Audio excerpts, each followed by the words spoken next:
Farhan, next 9 news nation में आप सभी का स्वागत है। भारत को और कितना शर्मिंदा होना पड़ेगा, यह शर्मिंदगी कितनी बार उठानी पड़ेगी।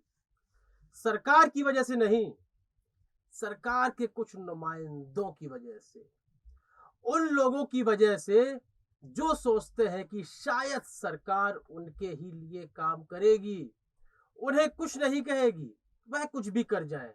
उनकी वजह से कितनी शर्मिंदगी उठानी पड़ेगी। बीते समय में आपको याद होगा, यति नरसिंहानंद सरस्वती एक धर्म संसद का आयोजन करते हैं। धर्म संसद में अल्पसंख्यकों के लिए जितने भी बुरे शब्द हो सकते हैं उसका इस्तेमाल करते हैं यति नरसिंहानंद। और अब मौजूदा समय में आपको पता होगा, नुपुर शर्मा और नवीन जिंदल। नुपुर शर्मा एक बहुत तेज तर्रार प्रवक्ता है भारतीय जनता पार्टी की, और वह ऐसे शब्द बोल जाती है अल्पसंख्यक समुदाय के लिए कि वह केवल देश के भीतर ही सीमित नहीं रह जाते हैं, बल्कि देश के बाहर भी इन शब्दों की आलोचना होने लगती है। ना सिर्फ शब्दों की आलोचना होती है, बल्कि मौजूदा सरकार की भी आलोचना होती है खाड़ी देशों में, और सरकार से जवाब मांगा जाता है। इसके जवाब में भारतीय राजदूत है दीपक मित्तल।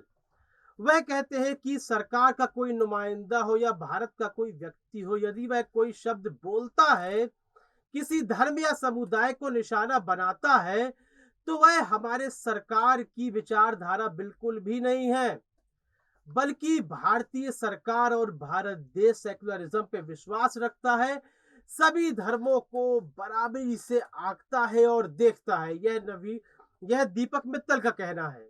बिल्कुल सही है। यह संविधान के अनुसार भारत में सेक्युलरिज्म को महत्व दिया गया है, लेकिन अब यहाँ पर नुपुर शर्मा हो या नवीन जिंदल हो, उन्हें पार्टी से निष्कासित कर दिया गया है, उन्हें पार्टी से बाहर कर दिया गया है और कहा गया है कि यह सजा है।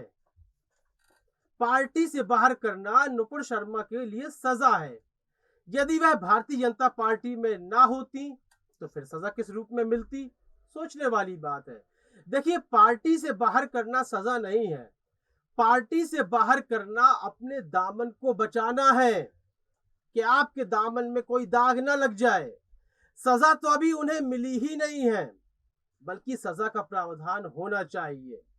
मेरा ऐसा मानना है और तमाम लोगों की यही राय है कि यदि ईश निंदा के संबंध में कोई शब्द बोले जाते हैं, किसी या धर्म या समुदाय को निशाना बनाया जाता है, तो उस संबंध में कड़ी कार्रवाई होनी चाहिए।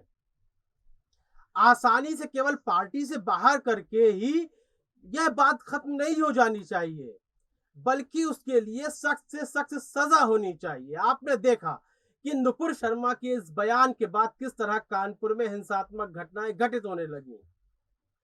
इससे पहले भी रामनवमी के जुलूस के दौरान भी एक बहुत बड़ी मुठभेड़ हुई थी दो समुदायों के बीच। आगजनी हुई, पत्थरबाजी हुई, बुलडोजर से लोगों के घर भी गिराए गए, लेकिन नुपुर शर्मा के बयान के बाद फिर वही घटना घटित हो जाती है। इसका मतलब बुलडोजर चलाने से कोई फर्क नहीं पड़ा किसी भी समुदाय को। यदि आप किसी के धर्म को निशाना बनाते हैं, तो चाहे आप बुलडोजर चलाएं या गोली चलाएं, वह सड़कों पर उतरता है। तो इसके लिए यदि कोई सख्त से सख्त कार्रवाई नहीं होती है, कोई सख्त से सख्त कानून नहीं बनता है, तो यकीन कीजिए भारत फिर 90 के दशक में वापस लौट जाएगा।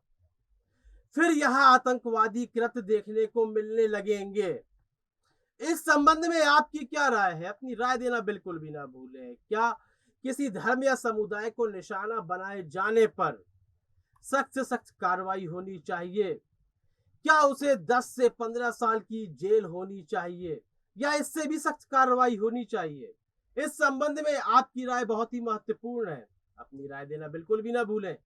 कार्यक्रम को लाइक करें, ज्यादा से ज्यादा शेयर करें और चैनल को सब्सक्राइब करना बिल्कुल भी ना भूलें। तब तक के लिए इजाजत दीजिए। धन्यवाद।